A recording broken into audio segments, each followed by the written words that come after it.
Welcome! You are listening to the Overseas Life Redesign podcast, where you'll hear fun, relaxed, and inspirational interviews with people who are really living the dream. I'm Dawn Fleming, an attorney turned alchemist, and your host for the show, coming to you from the tropical island paradise of Isla Mujeres, Mexico. This show was created for courageous souls willing to step out of their comfort zone and design a new way of life. You'll gain inspired midlife wisdom from those who have done it as we share experiences, strategies, and offer practical steps you can take to redesign your life overseas. Listen and you'll believe if you can dream it, you can achieve it. Welcome to Magnetic Monday with Dawn, where we attract what we want and we repel what we don't. And today I am super excited to have a very special guest with us. And I just finished reading his book. We have Dr. Riley Moynes with us, author of the best-selling book, The 4 Phases of Retirement, What to Expect When You're Retiring. And thank you so much, Dr. Moynes, for being with us today. I know everyone's really excited to hear more about your work. Thank you, Don. Well, it's a pleasure to join you today. Yes, so I usually like to start these interviews sort of with a little bit of backstory and kind of how this came to be. And I know you've worked in lots of different roles: administrator, advisor, author, consultant, educator, entrepreneur, mentor. You sound like me, actually, all these different roles, right? And then you talk about how you waltzed through this phase 1 of retirement and then struggled in phase 2 and tried things in phase 3. And now you kind of found your stride in phase 4. But I'm curious to know kind of the journey that you went through, the struggles you had yourself, and then a little bit about the research that went into this work. Sure. Well, I guess I'd start, Don, by saying that I wish I knew then what I know now about this whole process. Like so many others, I believed that retirement was all about playing more golf, sitting on more beaches, traveling more, buying a place in a warmer climate, perhaps, all that kind of stuff. That's what I certainly expected, and I think it's what the vast majority of people expect. And it lasted for a very short period of time, a year or so, and then what I thought was a release from the routine that had guided my life for 40 years was missing. I need a routine. I think we all do. I think it's genetically wired into us that we need some sort of routine. So I found myself kind of floundering, I guess would be the best way to put it. I've done a fair amount of research and writing in the past on various topics. And so that was kind of my go-to. You go to the research. What does the research say about it? And what the research said about retirement was almost always and almost exclusively focused on the investment aspects of it, the insurance aspects, the estate components of it, all, really critically important stuff for sure, just not what I was looking for. So my fallback position, which was really the only position I thought that I had, was I'm going to talk to people and I'm going to ask them questions and I'm going to try to figure out what this is all about and whether people had been experiencing what I had been experiencing. And after dozens and dozens of interviews, there was a kind of a pattern or a framework that began to evolve. I find personally that I learn better if I can fit things into or I can understand things better and learn things better if I can fit things into some sort of a framework. And so that's really what the 4 phases has provided. And after developing this theory, I interviewed more and more people and found that, in fact, it did resonate with them as well, that it just seemed to fit so many situations. And so off we went and decided to put it all in writing, and that's where the little book came from. Well, that's fabulous. It sounds like very much like the journey we were talking about with my podcast and really kind of digging in and Yeah, talking to people that have been through it and go, yeah, okay, yeah. what's happening. So yeah, I think that's one of the best ways we can learn about things like that. But I found that as well. Most of the information on retirement is on the financial side and Mhm. really lacking on the more emotional, mental side Yeah, of the yeah, for sure. equation. So, tell me, what are the successful ingredients of retirement? Well, I think that the successful ingredients of a good retirement have to include an assumption, which I always make in my workshops, that good health has to be a given, and so does a fairly stable financial situation. Without those two, I understand completely that retirement can look entirely different and not nearly as exciting. I understand that. So that's certainly a part of it. But I think that in addition to that, we have to have a sense of purpose. We have to do something that makes us want to get up in the morning and to get involved in things. And I find that, or what I did find, was that that really wasn't part of what I call phase one, the vacation phase. It was really much more egocentric. It was much more all about me, and I felt that was okay. I worked hard for a long time, and I was ready for some me time, as I think most people are. But again, as I say, after a couple of years of pretty much doing what you wanted, when you wanted, if you wanted, and with whom you wanted, it wasn't enough. And what was lacking was a sense of purpose. And that kind of led me into the next phases of the four phases. Wonderful. So, yeah, tell me what people get wrong about retirement, or what they maybe the misconceptions that they have about it. Yeah, I know for a lot of us, for our community, they're really looking forward to that vacation mode. And yeah, actually, one of the gals I used to work with is down in Ecuador, and she's about 15 months into vacation mode. But she was a single mom, worked very, very hard, multiple yeah. jobs for a long time. She's going to the spa and all that. And Mm-hmm. I guess I'm sure it's probably a little bit elastic, right? Because I mean, some people, like, if you've come from that sort of perspective, maybe that vacation mode is a little bit longer Sure. if you've not Oh, had the opportunity to enjoy life yeah. in a way like that. No, absolutely. It is elastic, I think, depending on people's background, depending on their experiences. But I think the constant is that regardless of how long phase one lasts, it does come to an end. And we understand at some point that this is not, people ask, is that all there is to retirement? After I've worked so hard, and is this all there is? Well, for some people, I'm afraid it is, but those are not the people who are squeezing all the juice out of retirement. Those are the people who have been, I think, to some degree, kind of trapped into this misconception that vacation phase is what it's all about, and it simply isn't. Yeah. Yeah, and I've seen it, and I've seen it even, here on this island. I mean, it's paradise in many ways, but Mhm. people come down, and I mean, it could be as short as 3 months. Like, you start going to the bar every day and drinking margaritas, and pretty soon you're an alcoholic, and like, I gotta go. I mean, we've seen that Yeah, happen. sure. Yeah, And yeah, so it could be that short of a phase of a time. But yeah. if you don't mind, I'd love if you give us a kind of an overview of those four phases. Yeah.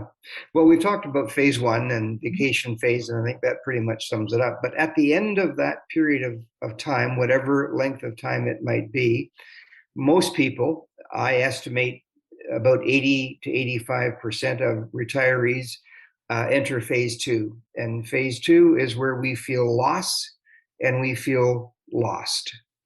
And there are five significant losses that are generally associated with phase two. First of all, of course, we lose our routine, the thing that we were guided by for years and years, and the thing that we were happy to live without for a while. But as I say, I'm convinced that we're genetically wired to need some kind of routine. And when we realize that the routine that guided our lives for a large number of years is gone, that can be a significant loss. Many people lose their identity because they associate themselves and their value with the work that they do or that they did. Whether it be a teacher or an accountant or lawyer, it doesn't matter. We lose our identity to some degree. And that can be a significant loss, added to the loss of the routine. Then thirdly, we lose a number of the relationships that we may have established throughout our working career, some of which would have turned into good, solid friendships over a period of time. And all of a sudden, they are gone as well. For many people, there's a sense of purpose that comes from their jobs, from their callings, and it makes them want to get up in the morning. And when they lose that sense of purpose, it just adds another significant loss. And for some people, depending on their situations, they may have acquired a significant amount of power, whether it be financial power, maybe over personnel, whatever it might be. But all of a sudden, those 5 things that are or were significant to us are gone. Now, we don't see them coming. We don't realize it's going to happen. And the fact that they happen all at about the same time makes us feel like, poof, we've been hit by a bus. And these significant things just pile up and can put us into a state of depression. In fact, the Mayo Clinic has indicated that their research shows that there's about a 40% likelihood that during retirement, we will demonstrate some aspect of clinical depression. It can be very, very traumatic for many, many people. So phase 2, I find, is the darkest phase for many people. They've suffered all of these losses and they just frankly don't know what to do. It leads to depression. It leads to increased divorce statistics often at this time of life as well. And it's just kind of, for most people that I've worked with and have interviewed, it's the low point of their travels through retirement. Sure. And when I read that in your book, what immediately came to mind was kind of the phases of grief, right? Yes. I mean, it's like a death. It's Yes. a death of yourself, really. Yes. There certainly is aspects of overlap between these phases and the loss of someone significant. Now, fortunately, at some point, though, most of us say to ourselves or to a spouse or to a significant other, I can't go on like this. I don't want to spend the rest of my life feeling like this. Now, remember as well that as we live longer, there is an increased likelihood that we're going to spend longer in retirement. And many of the folks that I work with can look forward to spending up to 30 years, one third of their life in retirement. And you just have to be doing something during that period of time that gets you out of phase 2. So in phase 3, a lot of people, most people, I think, recognize that they have to do something. And they begin to think about how perhaps they can contribute once again. And they ask kind of, what is it that's going to make me want to get up in the morning again? So phase 3 is, in my terms, a time of trial and error. And so you begin to try to do some things that you think might bring you some satisfaction, a sense of contribution. And my recommendation in that area for people is to give some consideration to some of the things that throughout their life that they have loved to do and have done well. Those are the kinds of strengths that people can build on and perhaps apply to different kinds of activities. So they're kind of rewiring themselves, is the phrase that I like. Take your strengths, take the things you love to do, and apply them in a different situation. And it can bring a tremendous amount of satisfaction. But as I certainly discovered, and as many of my interviewees discovered, there's an emphasis in phase 3 on error as well, on failure. And certainly, I know that there were close to a dozen initiatives that I tried before it kind of clicked. And interestingly enough, it turned out for me to be something that I love to do and have done well in the past. And I was able to rewire. So, phase three, trial and error, recognize that it's unlikely that the first thing that you try will be the thing or the things. You got to keep at it, because the option, of course, is to slip back into phase two. And that is not a pretty sight.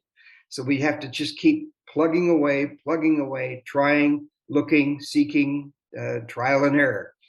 And the Well, good and news, I would actually almost refer. I'm a positive person. My glass is always half full. So I would say that's your experimentation phase, right? yes, You that's another, yeah, experiment, right? sure, And then it's also what I kind of refer to it as your rear view mirror exercise, right? Looking in the rear view mirror to see what brought you joy yeah, in the past. And yeah, or even, I know in my case, I mean, I've overcome lots of obstacles. There's lots of people who need help with overcoming obstacles, right? That we ourselves have overcome, like your work here, sure, having been faced with this. And the other thing I want to mention, the importance of that 60 to 90 year period, right? If you take a third of your life, so if yeah, you're working for those first 2/3, and then people don't realize that last third of your life. I have one mentor who says, if you don't have a purpose, you are sending a signal to your body that it's time to leave,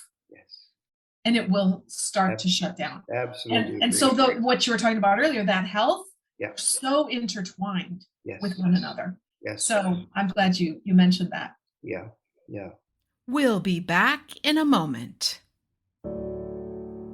Isla Mujeres is a Caribbean jewel off the coast of Cancun. Castilito del Caribe warmly invites you to enjoy our spectacular oceanfront villa, located in the heart of El Centro and a short walk to Playa Norte, which is ranked one of the top 10 beaches in the world.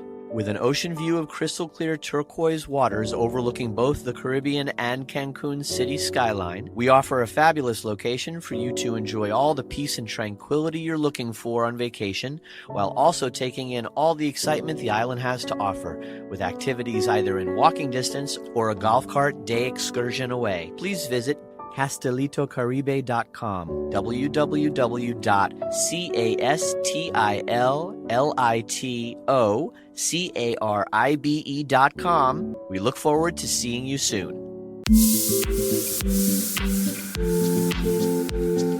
Is it time to go? Are you starving for adventure and new experiences? Ready to lower your living costs and upgrade your quality of life? Do you long for the freedom to live anywhere and earn in paradise? You can live a happier, healthier, and more joyful life. Don't know where to start?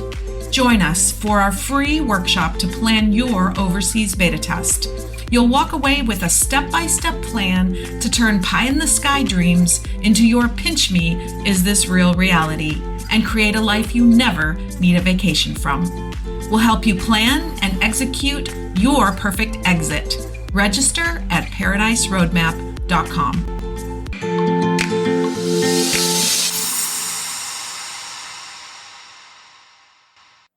Welcome back to the Overseas Life Redesign podcast. Thank you so much for being here, and we invite you to subscribe if you like what you hear. Well, then, so as we move on to the fourth phase, I estimate that perhaps 50 to 60%, I wish the number were higher, about 50 to 60% of retirees, I believe, break through to phase four. They reinvent themselves, they rewire, and they find a thing or things that, again, make them want to get up in the morning.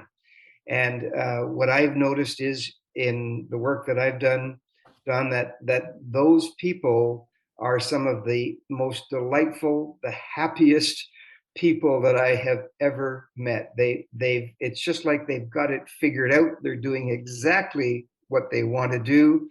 They're making a contribution. In most cases, they're providing some sort of service to others, whether it be on a volunteer basis or perhaps on a remuneration basis. It doesn't matter.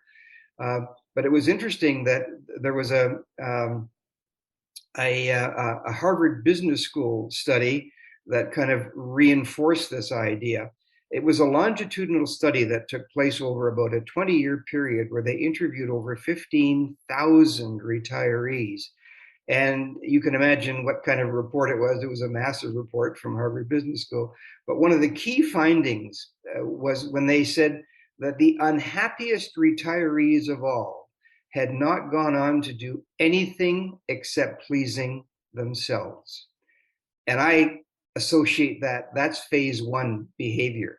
And there is a time and a place for that, but that can't be the way you live a third of your life.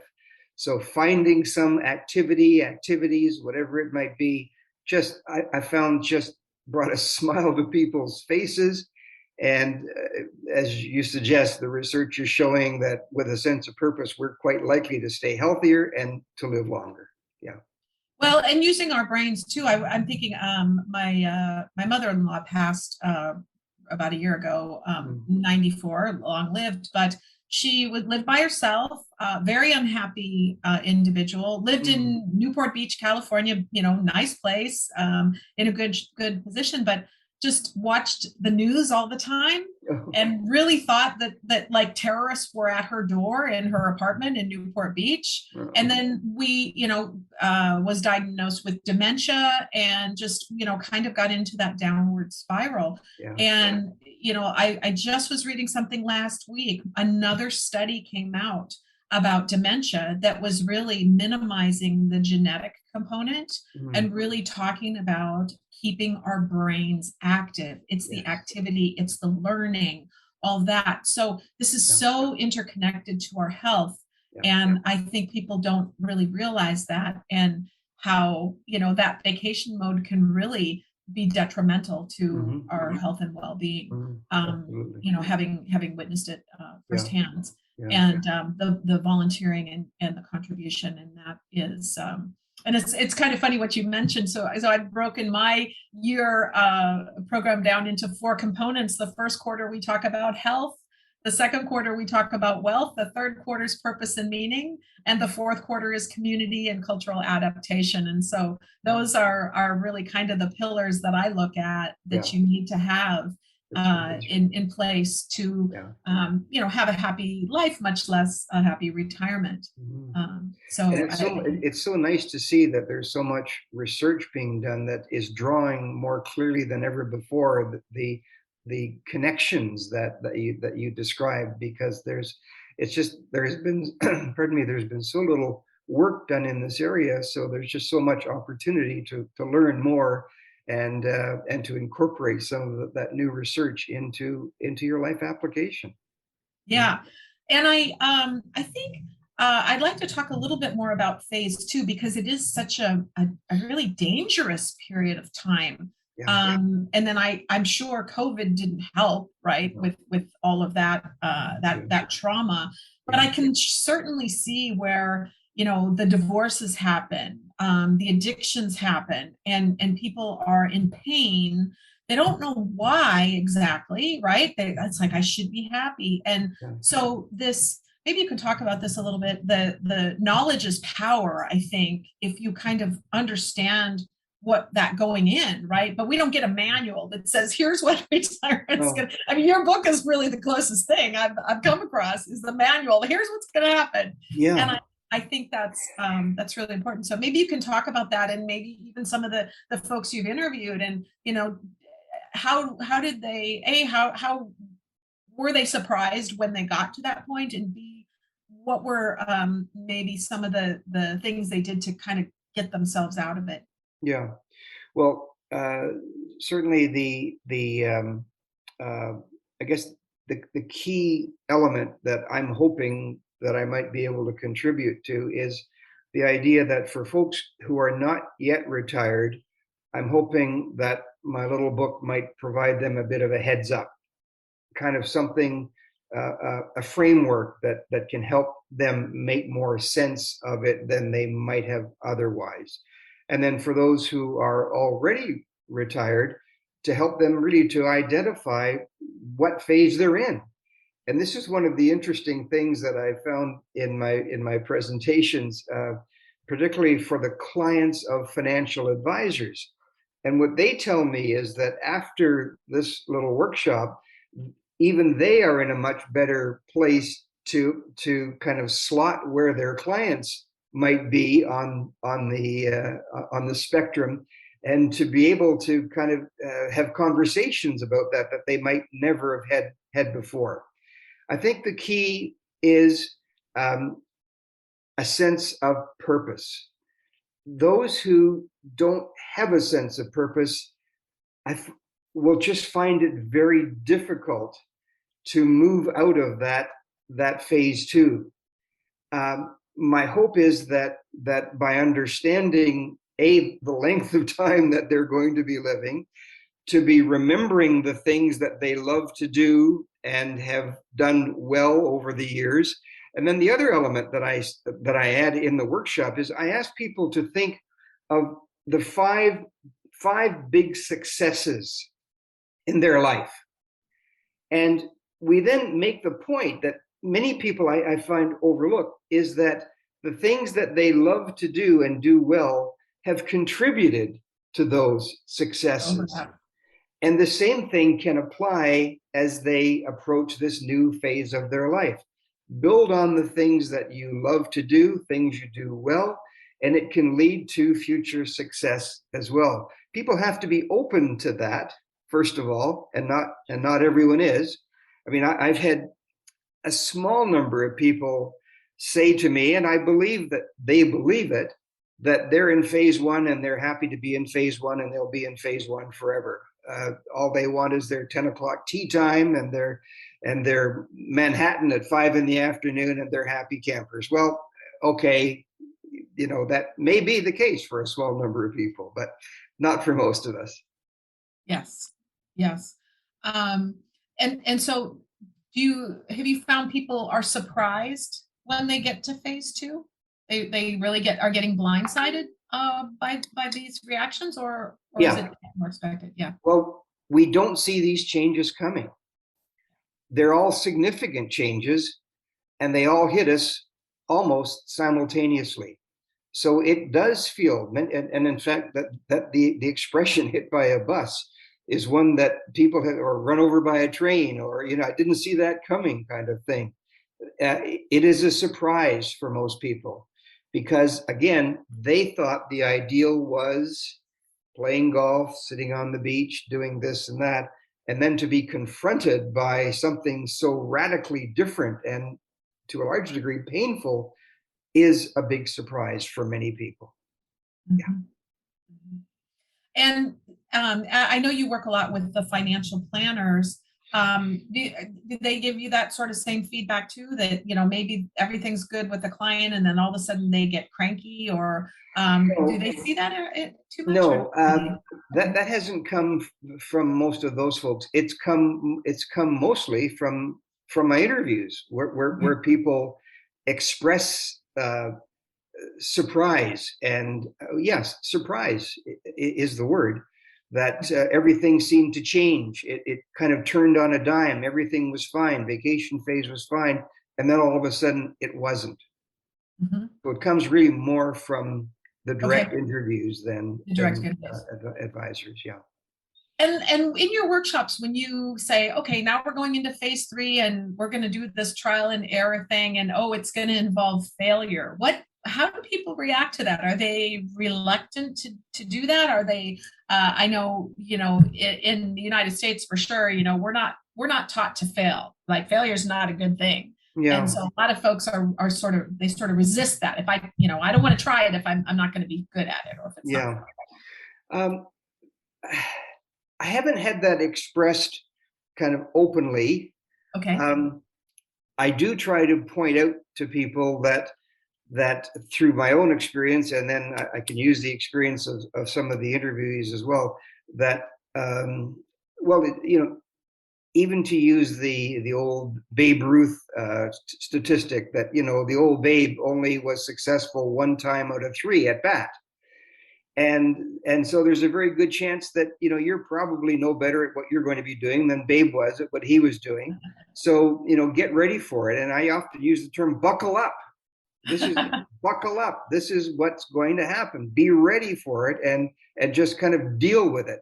I find that people are not particularly introspective. They don't, and it seems to me that introspection is an important part of getting to phase 4. To even think about the things that you love to do and have done well, to think about 5 successes that you've enjoyed over your life. People just don't think about that unless they're kind of almost forced to, which Sure. I try to do in a pleasant way in our workshops. And we take 5, 10, 15 minutes to give them a chance to kind of prime the pump in that regard, and then encourage people to give it some more thought as they leave. And how does that usually go? Do people usually able to come up with 5 things? Do they struggle with that? What have you found? Well, again, there's a Sure. wide variety, but I would say, I don't say 10 because I think that could be a stretch for some, but most people come up with 4 or 5 at least, and some go way beyond that. Same thing when it comes to identifying strengths. There tend to be maybe 3, 4 kind of core strengths that people are aware of and can get out pretty quickly. I don't find a lot of people with 10 or 15 strengths generally. I see. Yeah, so it's really the prompting. They just need to be prompted. It's Yeah. not that they're resisting. It's just they They just need to be prompted. think good. Yeah. Yeah. Good.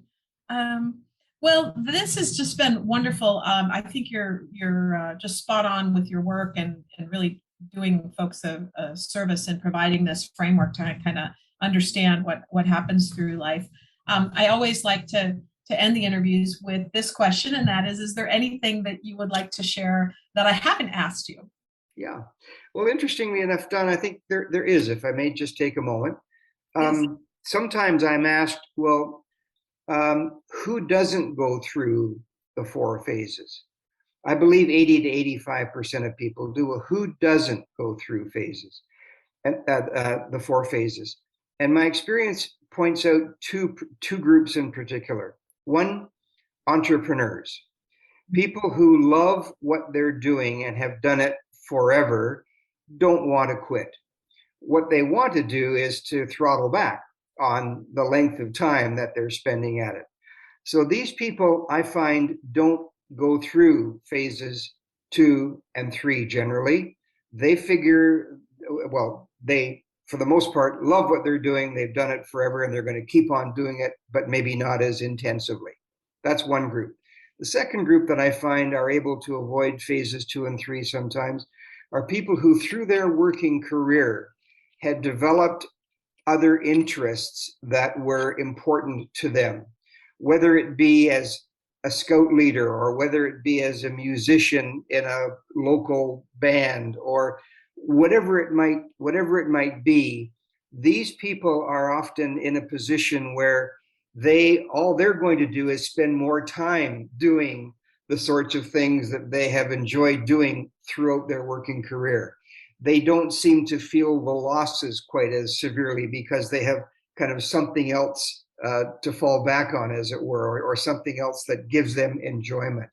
So those would be 2 groups, I think, that, and I think they represent perhaps 10% of the retiring population. But those are questions that sometimes come up that I appreciate the chance to address. Yeah, and thank you for adding that. Actually, as you were talking about that, I was thinking about myself in the first group because I'm very entrepreneurial, so is my husband, and so for us, we can't imagine to stop. In fact, I was really reticent to put the word retire in the cover of my book. I was like, no, I don't want that in the title. My belief is the soul did not come here to retire, right? I mean, if we're living and breathing, we have service to render. So that, but I have gone through phase 3 many times in business with a trial and error, not necessarily related to retirement. Me too. But I think that's an important point. And it also prompted this thought, and that is that could help ease the transition, right? If like side gigs are very, very popular, right? Yeah. People start these side gigs. So how beautiful is that as a bridge to help people retire if they can start some sort of a side gig that they're passionate about, and maybe puts a little extra in their money in their pocket, and then they Yeah. can transition into that. Yep.